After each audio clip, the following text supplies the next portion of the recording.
பாடல் 1805. ஆயும் அறிவோடு அறியாத மாமாயை. இது முதலடி. ஆயும் அறிவோடு, ஆயுதல் அப்படின்னா ஆராய்ச்சி செய்தல். ஸோ நம்ம மனித அறிவினால ஆராய்ச்சி செஞ்சு பார்த்தோம் அப்படின்னா அதான் ஆயும் அறிவோடு அப்படிங்கிற. நமக்குன்னு ஒரு 6 அறிவு கொடுக்கப்பட்டிருக்கு. இந்த 6 அறிவுனால நம்ம ஆய்ஞ்சு பார்க்குறோம். ஆய்ந்து பார்க்கும்போதும் ஒரு விஷயம் நமக்கு தெரியல. என்ன தெரியல? அறியாத மாமாயை அப்படின்னு சொல்றாரு. எவ்வளவுதான் இந்த அறிவினால் நம்ம பார்க்கும் பொழுதும் இந்த மாமாயை, மாயை என்றால் என்ன, மாமாயை என்றால் என்ன, இதை நம்மளால தெரிந்து கொள்ள முடியாது. இது முதல்ல. ஏன்னா நம்ம இந்த அறிவினால தான் எதையாவது தெரிஞ்சுக்க முயற்சி பண்றோம். தெரிஞ்சிக்க முடியல அப்படின்னா தெரியல அப்படின்ற வார்த்தையும் பயன்படுத்துறது இல்லை.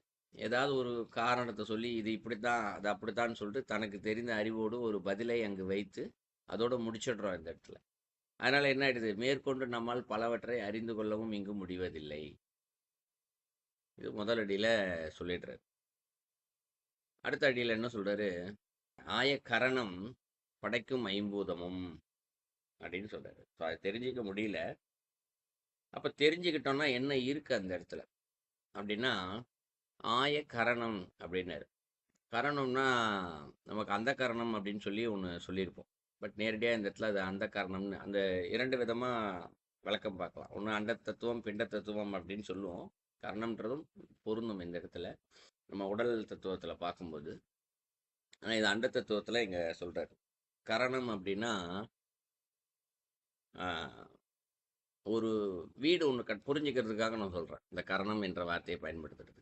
நம்ம ஒரு வீடு கட்டணும், நம்ம வசிப்பதற்கு ஒரு வீடு கட்டணும்னா நம்ம முதல்ல என்ன செய்வோம்? ஒரு இடத்த முதல்ல பார்ப்போம் இல்லைங்களா? அதுபோல் எவ்வளோ இடம் வேணும், காலி இடம் எவ்வளோ பெரிய இடம் வேணுன்றதை பார்த்துட்டு அதுக்கப்புறம் தான் நம்ம வீடு கட்டுறதுக்காக நம்ம வசிக்கிறதுக்கு ஆரம்பிப்போம். அந்த மாதிரி இப்போ இந்த உலகம் படைக்கணும்னு வச்சுக்குவோம். இறைவன் என்ன பண்ணுறாரு? உலகத்தை படைக்கணும்னா முதல்ல அப்போ அதுக்கேற்ற இடம் வேணும்ல. அண்ட சராசரங்கள்லாம் படைக்கப்பட்டு தான் நடுவில் இந்த உலகம், கிரகங்கள் இதெல்லாம் வைக்க முடியும் உங்களுக்கு. அப்போது வைக்கிறதுக்கு ஒரு இடம்னு ஒன்று இருக்கு இல்லையா? அதுதான் கரணம் அப்படின்னு பேர். இதை சைவ சித்தாந்தத்தில் சொல்லக்கூடிய வார்த்தை என்னென்னா கூத்தின் விகற்பம் அப்படின்னு ஒரு வார்த்தை பயன்படுத்துவோம். கூத்து அப்படின்னா இறைவனுடைய திருநடனம், அதனால் நடக்கக்கூடிய தொழில்கள். விகற்பம் அப்படின்னு சொல்லுவார். கற்பம்னா இருப்பதற்கு அமைந்த இடம் அப்படின்னு பொருள். விகற்பம் அப்படின்னா அந்த இடத்த பிரம்மாண்டமாக சொல்லுதல். அதாவது வார்த்தையில் வர்ணிக்க முடியாத அளவுக்கு ஒரு பிரம்மாண்டமான ஒரு இடம். இப்போ இந்த உலகம் இருக்கு, அண்ட சராசரங்கள் இருக்கு, இது இருக்கக்கூடிய இந்த வெற்று இடங்கள், காலி இடம் இருக்கு, இதெல்லாம் நம்மளால அளவிட்டு சொல்ல முடியுமா? எவ்வளோ தூரம் இருக்கு, எவ்வளோ அகலம் இருக்குன்னு சொல்லி கற்பனைக்கு பண்ணவே முடியாது. அவ்வளோ தூரம் ஒரு அகலமான நீளமான இருக்கு. இந்த இடத்த நம்ம அறிவினால அளந்து சொல்லிட முடியுமா? முதலடியில சொல்லார்ல, ஆயும் அறிவோடு அறியாத மாமாயேன்னு சொன்னார் இல்லையா? முதல்ல இந்த உலகத்தில் இருக்கக்கூடிய இந்த உலகம் இல்லை, நான் சொல்ல மொத்தம் அண்ட சராசரம் இடமும் சொல்கிறேன். இதை மனுஷ அறிவினால ஒரு இன்ச் டேப் வச்சோ இல்லை ஏதாவது ஒரு டெக்னாலஜி மிஷினை வச்சோ இவ்வளோ தூரம் தான் இருக்குது அப்படின்னு அளவிட்டு சொல்ல முடியுமா? சொல்லவே முடியாது. ஏன்? அறிவால் அங்கு சொல்ல முடியாது. அப்போ இறைவனால் படைக்கப்பட்ட அத்தனை பொருட்களுமே இங்கே அறிவினால் நம்ம ஆய்ந்து அறிந்து கொள்ள முடியாதது இருக்கு என்பது ஒரு சான்று. இந்த இடத்துல எவ்வளோ தூரம் இருக்குன்னு தெரியாது. அடுத்து இப்போ இந்த உலகத்தை படைக்கணும். அடுத்து கரணம் படைச்சாச்சு. அதாவது கரணம்னா என்ன? விகற்பம்னு சொன்னோம், கூத்தின் விகற்பம்னு சொன்னோம். காலி இடம் வச்சாச்சு, இறைவன் வச்சுட்டார். அதுக்கப்புறம் அதுக்குள்ளே தான் உலகத்தை படைக்கணும். இந்த உலகத்தை எதனால் படைக்கிறாரு? ஐம்பூதங்களால் படைக்கின்றார். அப்போ கரணத்தை படைச்சதுக்கப்புறம் 5 பூதங்களை இந்த இடத்துல படைச்சிட்டார். 5 பூதத்தை படைச்ச உடனே அதனால் இந்த உலகம் உருவாக்கப்பட்டது. எப்படி உருவாக்கப்பட்டது 5 பூதம்? அது நம்ம சர்வசிஷியில் சொல்லியிருப்போம். முதல்ல சத்தம் வந்துச்சு, அப்புறம் வெளிச்சம் வந்துச்சு, அப்புறம் 2 சேர்ந்துச்சு, அப்புறமேட்டு இங்கே ஆகாச தத்துவம் வந்துச்சு. அது ஆகாசத்தை விரிவடையாக காற்று வந்துச்சு. காற்று விரிவடைய காற்று ஒன்றோடொன்று உராய்ந்து நெருப்பு வந்துச்சு. நெருப்பு வந்ததுக்கு பின்பாக அது குளிர்ந்து நீராக வந்துச்சு. அப்புறம் அந்த நீரும் நெருப்பும் சேர்ந்து மண்ணாகியது. ஸோ 5 தத்துவம் உருவாச்சு. 5 சேர்ந்து இந்த பிரம்மாண்டம் இப்போ இருக்கக்கூடிய உலகம் படைக்கப்பட்டது. இப்போ எல்லா உயிர்களும் வந்துருச்சு இந்த இடத்துல. அதுக்கப்புறம் என்ன சொல்றாரு? ஆய பல இந்திரியம் அவற்றுடன் அப்படின்னு சொல்றாரு.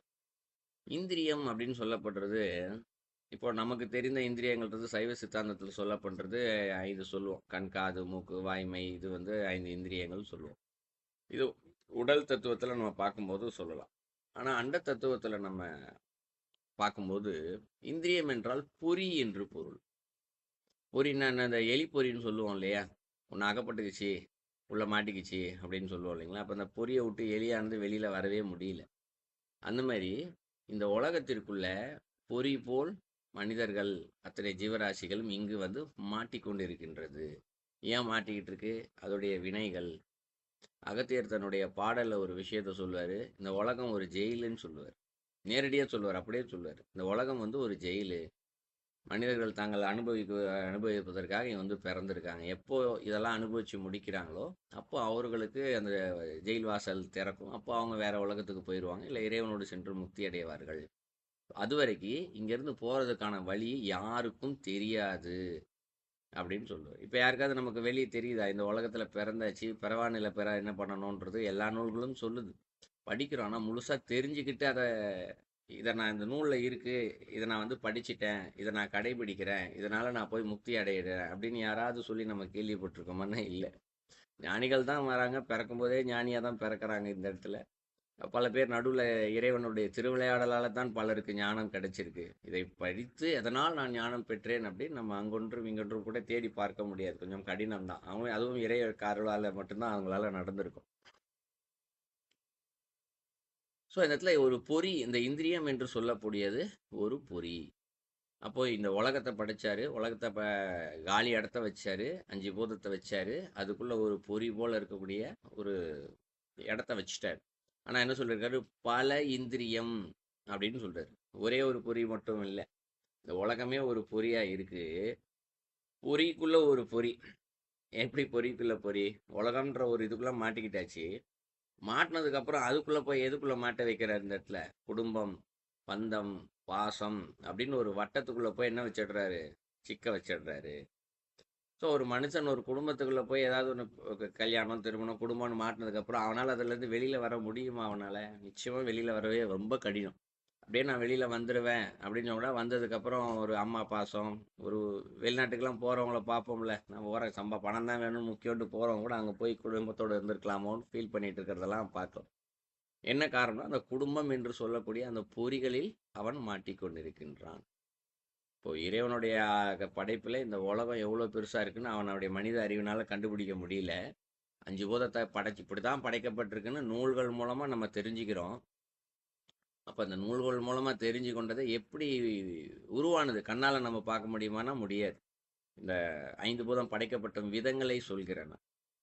இப்போ நமக்கு அந்த அறிவு தெரிஞ்சிருச்சுன்னா நம்ம இது போல் இன்னொரு ஒரு 5 பூதத்தை மனுஷனால் உருவாக்க முடியும்ல. இயற்கை ஒரு பொருளை உருவாக்கினால், இயற்கை இப்போ ஒரு அரிசியோ பருப்போ விளைவிச்சிருக்காங்க. விஞ்ஞானம் அது எப்படி உருவாச்சின்னு ஜீனெல்லாம் எடுத்து கண்டுபிடிச்சி மரபணு மாற்றம் செஞ்சு இன்னொரு அரிசியோ அதே ஒரு விதையை விஞ்ஞானியால் உருவாக்க முடியுது. ஆனால் 5 பூதம் எப்படி உருவாச்சின்னு அவனால் கண்டுபிடிக்க முடிஞ்சு இன்னொரு 5 பூதத்தை அவனால் உருவாக்க முடிஞ்சது ஏதோ ஒரு இடத்துல வெற்றி இடத்துல அவனால் வெற்றி இடம் தான் நிறைய இருக்கு அண்ட வெளியில். ஏதாவது ஒரு இடத்துல 5 பூதத்தை உருவாக்கி ஒரு உலகத்தை அவனால் உருவாக்க முடியுமான்னா கிடையாது. ஏன்னா அது எப்படி உருவானது என்று அவனுக்கே தெரியாது. அப்புறம் அந்த வெற்றி இடம் உலக உருவானது தெரியாத மாதிரியே இந்த உள்ளுக்குள்ள பொறி எப்படி இங்கே எல்லாரும் மாட்டிக்கிட்டு இருக்கோம் உள்ள. இதுவும் எந்த நம்மளுடைய அறிவினால் அதை கண்டுபிடிக்க இயலாது. இது 3வது அடியில் சொல்கிறார். ஏன் இதெல்லாம் இறைவன் செய்கிறாரு அப்படின்னா, ஆய அருள் 5 மா அருள் செய்கையே அப்படின்னு சொல்கிறார். ஸோ இதை ரெண்டு விஷயம் சொல்கிறார் இந்த இடத்துல 2வது அடியில். ஒன்று அருள் 5 அப்படிங்கிறார். அருள் 5ன்னா இவற்றுடன், அதாவது அவற்றுடன், இந்திரியம் அவற்றுடன் சொல்கிறார். பொறி போல உள்ள மாட்டிக்கிட்டோன்னு சொல்கிறார் இல்லையா? அந்த அவற்றுடன் ஆய அருள் 5 விஷயமான செயல்கள் செஞ்சுக்கிட்டே இருக்காரு. ஒன்று என்னென்ன தொழில்கள்லாம் செய்கிறார் இந்த இடத்துல? 5 தொழில்களை செய்கிறாரு. படைத்தல், காத்தல், மறைத்தல், அருளல்.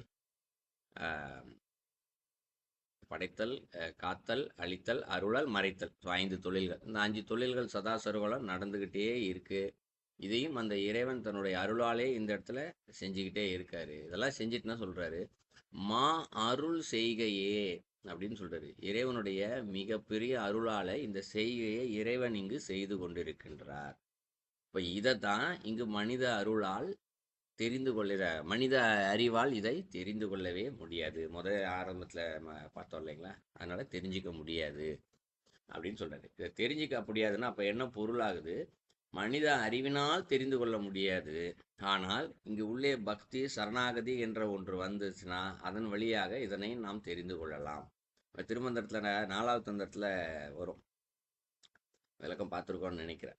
நம்ம உட்கார்ந்த இடத்துல இருந்து சரி இந்த குண்டலினி சக்தின்னு சொல்லுவோம் இல்லையா, அது சகசரதளத்துக்கு போயிடுச்சுன்னா ஞானம் வந்துருச்சு அப்படின்னு சொல்லுவாங்க. ஞானம் வந்துருச்சுனாலே அமர்ந்த இடத்திலிருந்து எங்கே எது நடக்குதோ, ஏன் நடக்குது, எதுக்கு நடக்குது எல்லாத்தையுமே தெரிஞ்சிக்கலாம் அப்படின்னு படிச்சிருக்கும். ஏன்னா அது 6ஆம் அறிவிலிருந்து 7ஆம் அறிவிற்கு அவர்கள் சென்று விடுவார்கள், ஞான நிலையை அடைந்து விட்டபடியால். அப்போ இந்த அறிவினால் தெரிஞ்சிக்க முடியாது. அந்த வேற ஒரு அறிவு இருக்குது, அது இறைவனுடைய ஞான அறிவு. அந்த அறிவினால் அதை தெரிஞ்சிக்க முடியும். பட் இந்த பாடல் ஞான அறிவினால் தெரிஞ்சிக்க முடியலன்னு சொல்லலை. ஏன் அறிவால் தெரிஞ்சிக்க முடியாது அப்படின்றதுக்கு மட்டும்தான் இந்த சொல்கிறார். மிகப்பெரிய அருளினால் மட்டும்தான் இதை செஞ்சுக்கிட்டே இருக்காரு. அப்போது அருளினால் செய்து கொண்டு இருக்கக்கூடிய ஒரு செயலை அருள் இருந்தால்தான் தெரிந்து கொள்ள முடியுமே தவிர்த்து அறிவோல் தெரிந்து கொள்ள முடியாது. ஒரு மிஷினரி இருக்குன்னா அறிவால் சிந்திச்சு ஒரு மிஷினரி செஞ்சுருக்காங்கன்னா அறிவால் அந்த மிஷின் எப்படி வேலை செய்யுதுன்னு கண்டுபிடிக்க முடியும். அப்போ இறைவன் இவ்வளோ செயல் செய்கிறார் இந்த இடத்துல, இதெல்லாம் எப்படி செய்கிறாருன்னா அருளினால் செய்து கொண்டு இருக்கின்றார். அப்போ அருள் என்ற ஒன்று இருந்தால்தான் அதை தெரிந்து கொள்ள முடியும். ஸோ அருள்ன்றது நம்ம இருக்கிறதே தெரியல, அதை நுகர முடியலன்றதுனால நம்மால் இதை தெரிந்து கொள்ள முடியவில்லை. ஸோ இதான் 4வது அறிவில் புரிஞ்சுக்கிற கருத்து. ஸோ 4 அறிவும் சேர்த்து பொருள் பார்த்தோம் என்றால், ஒரு மனிதனிடம் இருக்கக்கூடிய அறிவினால் அறியாத ஒரு மாயை ஒன்று இருக்கிறது. மாயையை அவன் அறிவினால் தெரிந்து கொள்ள முடியாது. மேலும் இந்த மாயினால் உருவாக்கப்பட்ட ஒரு வெற்று இடம் எப்படி உருவானது என்று இந்த மனித அறிவினால் தெரிந்து கொள்ள முடியாது. அந்த வெற்றி இடத்தில் 5 பூதங்கள் உருவாக்கப்பட்டது, இந்த உலகம் உருவாக்கப்பட்டது. எப்படி உருவாக்கப்பட்டது இந்த மனித அறிவினால் தெரிந்து கொள்ள முடியாது. உருவாக்கப்பட்ட இந்த உலகத்தில் மனிதன் தன்னுடைய வினைகளை தீர்ப்பதற்கும் ஆசைகளை தீர்த்து கொள்வதற்குமாக இந்த மனிதனை இறைவன் இந்த இடத்தில் உள்ளே போட்டு விட்டார். இங்கிருந்து மனிதன் எப்படி வெளியே செல்வது என்பது இவனுக்கு தெரியவில்லை. ஏன் இதெல்லாம் செய்கிறாருன்னா, இந்த ஜீவராசிகள் ஆசையினால் அவரிடமிருந்து பிரிந்து தத்தளித்து கொண்டு இருக்கின்றது. இது சைவ சித்தாந்தத்தில் ஏதோ ஒரு இடத்துல சொல்கிறோம், கேட்டிருக்கேன், சொன்னதாக கேள்விப்பட்டிருக்கேன். இது இந்த உயிர்கள்லாம் இறைவன்ட்டு ஆசையினால் பிரிஞ்சு வந்துடுச்சான். வந்ததுக்கப்புறம் அதை எப்படி அனுபவிக்கிறதுன்னு அதுக்கு தெரியல, என்ன செய்யறதுன்னு தெரியல, திரு நடுவில் உட்காந்து முழிச்சிக்கிட்டு இருக்கு. இப்போ இறைவனாக என்ன பண்ணுறாரு, கருணை புரிந்து சரி ஓகே உன் ஆசையெல்லாம் தீர்த்துட்டு வாப்போ அப்படின்னு சொல்லிட்டு ஒரு உலகத்தை படைச்சி அதுக்குள்ளே எல்லாரையும் உள்ளே போங்கன்னு சொல்லிட்டு உள்ளே போட்டு பூட்டிட்டார். எப்படி இது எல்லாமே அருளினால மட்டும்தான் செஞ்சிருக்காரு. அப்போ மனுஷ அறிவினால் எப்படிடா இந்த உலகத்தை விட்டு வெளியில் வர்றது அப்படின்னு பார்த்தா அவனால் தெரிஞ்சிக்க முடியாது. ஏன்னா இந்த உலகம் அருளினால் படைக்கப்பட்டு இருக்கின்றது. இந்த செயல் எல்லாமே அருள்னா தான். அந்த அருளையும் என்ன வச்சுட்டாரு, அந்த உள்ளே போட்டு பூட்டிட்டாருன்னு சொன்னோம் இல்லையா, அந்த உலகத்தை போட்டு சாவியை எங்கே வச்சுட்டாரு, உள்ளவே வச்சுட்டார், நமக்குள்ளேயே வச்சுட்டார். வெளியில் எங்கேயோ கொண்டு போய் வைக்கல, நம்ம தேடி போய் அடைய வேண்டான்னு. சாவி தான் எது, அருள் என்பதுதான் உள்ளே இருக்கக்கூடிய சாவி. அப்போ உள்ளே இருக்கக்கூடிய அருளை நாம் முதல்ல நமக்குள்ள அருள் இருக்குன்னு தெரிஞ்சுக்கணும். அந்த அருளை எப்படி நுகர்வது என்று நாம் தெரிந்து கொள்ள வேண்டும். அந்த அருளை நாம் நுகர்ந்து கொண்டோம் என்றால் இந்த உலகத்திலிருந்து எப்படி போகிறதுன்னு நம்மளால் தெரிந்து கொள்ள முடியும். இது இந்த பாடலுடைய உட்கருத்து. ஒரு விஷயத்தை விட்டுட்டேன், 5 பூதங்களை படைச்சிருக்காரு. ஸோ இந்திரியம்ன்றது பொறியாக போட்டுட்டாரு, உள்ளுக்குள்ளே 5 விதமான தொழில்களை செஞ்சுக்கிட்டே இருக்காரு. இது எல்லாமே இறைவனுடைய அருளால் தான் செய்து கொண்டு இருக்கின்றார். இந்த அருளை நம்ம தெரிஞ்சுக்கிட்டோன்னா 5 தொழில் எப்படி நடக்குதுன்னு தெரிஞ்சுக்கலாம், வெற்றியாடு அப்படியே உருவாச்சுன்னு தெரிஞ்சுக்கலாம், எப்படி வெளியில் போகிறதுன்னு தெரிஞ்சுக்கலாம், மாமாயினா என்னன்னு தெரிஞ்சுக்கலாம், எல்லாத்தையுமே தெரிஞ்சுக்கலாம். ஸோ போன ஆரம்பத்தில் உள்ள அகம் புகுந்தான் இறைவன், யாரும் தெரிஞ்சிக்காமல் இருக்கீங்கன்னு சொன்னவர் தெரிந்து கொள்வதற்கான வழியை இங்கு கொடுத்திருக்கிறார்.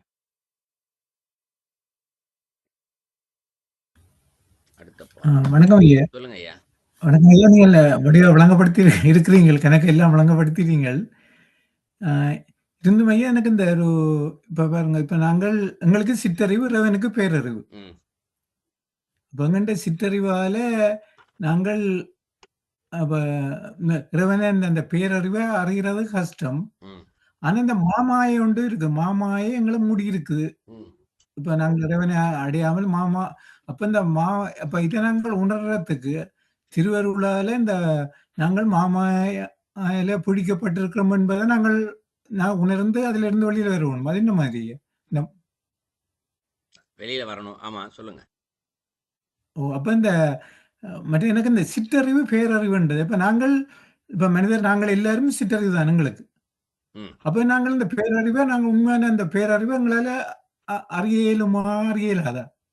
நிச்சயமாக இந்த அறிய இறைவனுடைய இயலும். அருள் இருந்தால் தான் அறியலாம். இறைவனுடைய அருள் இருக்கணும். ஆமா, நிச்சயமாக. அப்ப அது நீங்க அந்த இப்ப பாருங்க இப்படி புத்தகங்கள் எல்லாம் நாங்கள் எழுதி இப்ப யாரோ இப்ப திருமந்திரம், திருவாசகம், மற்ற வள்ளல் அப்படி கணக்கு ஆக்கள்ல கணக்கு புத்தகங்கள் இருக்கிறேன். இப்ப நாங்கள் எல்லாம் ஒரு சாதாரணங்கள். இப்ப இருக்கிற நாங்கள் இப்ப படிக்கிற ஆட்கள் எல்லாம் ம், ஒரு இந்த ஆறறிவுக்குட்பட்ட சிற்றறிவு உள்ள ஆட்கள் அப்படியா நாங்கள்? ம். ஆமாம். எல்லாம் சிற்றறிவுள்ள அப்ப மக்கள் அந்த தான். ம். அப்ப அந்த பேரறிவ நாங்கள் எப்படி என்னண்டு இப்ப அப்படி திருவருள் எங்களுக்கு இருந்தா தான் நாங்க அந்த பேரருள அறியலாம். நிச்சயமா. அதுக்கு அந்த மாமாயையே நாங்கள் உணர வேண்டும். நாங்கள் மாமாயால பிடிக்கப்பட்டிருக்கிறோம் என்று இப்ப அ இப்ப இதுகள் இப்படியான இதுகள படிக்கிறதால நாங்கள் அ ஒ நாங்கள் உணர்ந்து அறியலாம். நிச்சயமாக ஐயா. ஆமாம். அதற்கான பயிற்சி முறைகள் தான் நம்ம செய்யணும். முதல்ல மாயையை தெரிஞ்சுக்கணும். அப்புறம் தான் மாமாயையை தெரிஞ்சுக்க முடியும். எப்படி தெரிஞ்சுக்கிறதுன்னு கேள்வி கேட்குறீங்களா? எப்படி பேரறிவு அடையறதுன்னு கேட்குறீங்க. சிற்றறிவுல அதான் ஆ, சிற்றறிவு, பேரறிவுன்றத தான் மெயினா கேட்கிறோம். மெயினா என்னென்றால், நாங்கள் எல்லாம் சிற்றறிவுள்ள ஆக்கள். அப்ப இறைவன் ஆமாம், பேரறிவு. ஆமாம். அப்ப நாங்கள் இந்த மாமாய இதுகள அறிஞ்சு, அந்த பேரறிவை அறியறதுக்குரிய வழிகள் என்ன? இதுதான் உங்கள் கேள்வியா இருக்கு. இல்லையா? ஓ ஓ ஓ அதோட சம்மந்தமா சொல்லுங்க. ஓகே. முதல்ல இப்போ நாமெல்லாம் சிற்றறிவில் இருக்கோம். இந்த சிற்றறிவை வைத்துக்கொண்டு முதலில் நாம் தெரிந்து கொள்ள வேண்டியது, மாயையில நம்ம இருக்கோம் அப்படின்னு தெரிஞ்சுக்கணும் ஃபர்ஸ்ட்டு. இப்போ மாயையில இருந்தோம் அப்படின்னா, இது நான் பலமுறை வேறொரு விளக்கம் சொல்லியிருக்கேன். மாயை திரை வந்து நம்ம மேல தான் போடப்பட்டிருக்கு. சாமி மேல திரை போடல. திரை நம்ம மேல இருக்கு. நம்ம மேல இருக்க திரையத்தான் நம்ம எடுக்கணும் அப்படின்றத நான் பலமுறை சொல்லியிருக்கேன். எப்படி எடுக்கிறது அப்படின்னா, ஒவ்வொரு முறை நம்மிடம் சிந்தனை வருகிறது இல்லையா? அதிகபட்சம் மனிதர்கிட்ட இருக்கக்கூடிய சிந்தனையில ஒரு சிந்தனை இருக்கு. தனக்கு ஒரு பிரச்சனைன்னா அப்படியே புலம்பி தள்ளிருவான். ஏன்னா அவனுக்கு வழி தெரியாது. அந்த பிரச்சனை எப்படி போகிறதுக்குன்னு சொல்லி அவனுக்கு வழி தெரியாது. வீட்டுக்குள்ள இருக்கக்கூடிய சின்ன சண்டையாகட்டும், இல்ல பணப்பிரச்சனையாகட்டும், நோயா இருக்கட்டும், ஏதாக இருக்கட்டும். அவனுக்கு வைக்கிறதுக்கு வழியே தெரியவே தெரியாது. உட்காந்து மண்டைய போட்டு பிச்சுட்டு அடுத்த ஆள்கிட்ட போய் அட்வைஸோ இல்ல மருத்துவமனை எங்கேயோ போய் சுத்திக்கிட்டே இருப்பான். ஆனா அடுத்த ஆளுக்கு ஒரு சின்ன பிரச்சனைனா கூட என்னமோ தனக்கு தான் எல்லாம் தெரிஞ்ச மாதிரி உட்காந்து அட்வைஸ் பண்ண ஆரம்பிச்சிருவாங்க. இது மக்கள் எல்லாருக்கிட்டையுமே இருக்கக்கூடிய ஒரு பெரிய குறை. நீ இதை செய்யப்பா, சரியா போப்பா அப்படின்னு சொல்லிட்டு செய்யக்கூடிய குறை. அப்போ ஆரம்பத்திலே என்ன ஆயிடுது இந்த இடத்துல, எனக்கு இது தெரியும், நான் சொல்றதை கேட்டீன்னா நீ வந்து உனக்கு எல்லாம் சரியாயிடும் அப்படின்ற ஒரு எண்ணம் வந்து மனிதனுடைய மனதில் ஆழமாக பதிந்திருக்கிறது. அவன் ஏன் அந்த துன்பத்தை அனுபவிக்கிறான், ஏன் அவனுக்கு அந்த பிரச்சனை வருது, அவனோட வினை அதை அனுபவிச்சாதான் தீரும்ன்றதுனால இறைவன் அங்க கொடுத்துருக்காரு. அப்ப அதை போக்க வைக்கிறதுக்கு நாம யார் இந்த இடத்துல, நம்மளால எப்படி போக்க வைக்க முடியும்? நம்மகிட்ட இருக்க பிரச்சனையை நம்மளால போக வைக்க முடியலையா? அடுத்தவன்ட்ட இருக்க பிரச்சனையை எப்படி போக வைக்க முடியும்? அப்ப இது போல் சிந்தனைகள் வரும்போது என்ன செய்யணும்? இந்த தமிழ் படத்துல, ரஜினி படம் ஒரு படத்துல ஒரு பாபான்னு ஒரு படம் வந்திருக்கும். அவன் திடீர்னு ஒரு பெண் வந்து அழகான பெண் அப்படி போவா. போகும்போது என்ன தண்ணியில தெரியும் அந்த முகம். தண்ணியில தெரிஞ்சவனே மனம் வந்து ஒரு வினாடி வந்து அவனுக்கு அந்த அழகுல மயங்கும், லைக்கும். லைச்சு அடுத்த வினாடி அவனுக்கே ரஜினிக்கே சொல்லிக்குவாரு, மாயா மாயா அப்படின்னு சொல்லிட்டு அவருக்குள்ளே சொல்லிக்குவாரு. புரியுதுங்களா? அப்ப என்ன ஆயிடுச்சு, ஒரு சின்ன உணர்வு நிலை வந்து உள்ள இருக்கு. இது வந்து மாயை, இந்த அழகுன்றது மாயை. கொஞ்ச நாள் அந்த அழகு வந்து அழிஞ்சு போயிடும், இல்லை நம்மளை ஏமாத்தோம், ஏதோ ஒன்று மாயா மாயா அப்படின்னு சொல்லிட்டு கடந்த ஒரு வினாடி அந்த சீன் வந்து வந்துட்டு போகும். அது மாதிரி ஒவ்வொரு வினாடி நம்ம வாழ்க்கையில நிறைய விஷயம் இந்த மாதிரி தான் மாயையில மாட்டிக்கிறோம். இதுதான் உண்மை அப்படின்னு நம்பி, அப்போ ஒரு ஒரு வாட்டி நம்ம எதையெல்லாம் உண்மை என்று நம்புகின்றோமோ அது எல்லாமே மாயை மாயை என்று நமக்குள்ளே முதலில் நாம் சொல்லி பழக வேண்டும். முதல்ல ரஜினி அந்த படத்தை சொல்ல மாயை மாயை, ஏன்னா எல்லாமே அழியக்கூடியது. அழியக்கூடிய ஒரு பொருளை தான் இந்த இடத்துல நம்ம நினச்சிக்கிட்டு இருக்கோம். யாராவது ஒருத்தர் நல்லா கவனி, ஒரு புதுசாக ஒரு கார் வாங்கினாங்கன்னா ஒரு சின்ன கோடு விழுந்துச்சுன்னா 4 நாள் புலம்பி அந்த கோடை போய் சர்வீஸ் சென்டரில் போய் சரி பண்ணுற வரைக்கும் தூக்கம் வராது இருந்தாலும். இது நிறைய பேரை நானே பார்த்துருக்கேன். என்னைக்கா இருந்தாலும் அது காயலாங்கடைக்கு போகிற கார் தான். ஒரு 10 வருஷம் கழிச்சு 20 வருஷம் கழிச்சு ஏதோ ஒரு நாள் அதுக்கு போய் எதுக்கு இவ்வளோ டென்ஷன் ஆகிறாங்கன்றதெல்லாம் நமக்கு ஆச்சரியமாக இருக்கும் பல நேரங்கள். ஏன் மாயையில் மாட்டிக்கொண்டு இருக்கின்றார்கள். காருன்றது எக்ஸாம்பிளுக்காக சொன்னேன். வீட்டுக்குள்ளே ஒரு பொருள் ஏதோ நமக்கு தெரியாமல் யாராவது வந்து குழந்தைங்களை ஏதோ உடச்சிட்டா எவ்வளோ கோவம் வருது பெரியவங்களுக்கு. இவ்வளோ பத்திரமா வச்சிருக்கேன், இதை போய் இப்படி உடச்சு போட்டியே அப்படின்னு சொல்லிட்டு. என்னைக்கா இருந்தாலும் உடைய வேண்டிய பொருள் தானே, அழியக்கூடிய பொருள் தானே. அது மாதிரி சின்ன சின்ன விஷயங்கள் எல்லாம் இதெல்லாம் மாய, இப்படி ஒன்றுமே இல்லைன்னு சொல்லி நம்ம மனசுக்கு நாமே சொல்லிக்கொண்டு அமைதியாக இருத்தல். முதல்ல கோபம் வரக்கூடாது. எனக்கு தெரியும் அப்படின்னு அந்த அட்வைஸ் பண்ண போகிற வேலையெல்லாம் நிப்பாட்டின அகங்காரம் இருக்கக்கூடாது. முதல்ல இதெல்லாம் சின்ன சின்ன விஷயங்கள் தான். இதெல்லாம் நிப்பாட்டினாலே போதும். முதல்ல மனம் தானாகவே முதலில் அமைதி அடைய தொடங்கும். ஸோ மனசு அமைதி அடைய அடைய ஏதோ ஒரு பொருள் அங்கே இருக்கிறது தோணும். ஏன்னா மனசு ஃபுல்லாக இப்போ அமைதி இல்லாத நிலையில் இருக்கிறதுனால அதுக்கு அடுத்து என்ன இருக்குன்றதை அதுக்கால தெரிஞ்சுக்க முடியல. இப்போ அமைதி அடைஞ்சிருச்சுன்னு வச்சுக்குவோம் இல்லைங்களா. இப்போ ஒரு சத்தம் அதிகமாக கேட்டுக்கிட்டே இருக்குன்னா ஒரு 10 அடிக்கு தாண்டி யாரோ ஒருத்தர் பேசிக்கிட்டு இருக்காங்கன்னு அவங்க பேசுறது கேட்காது.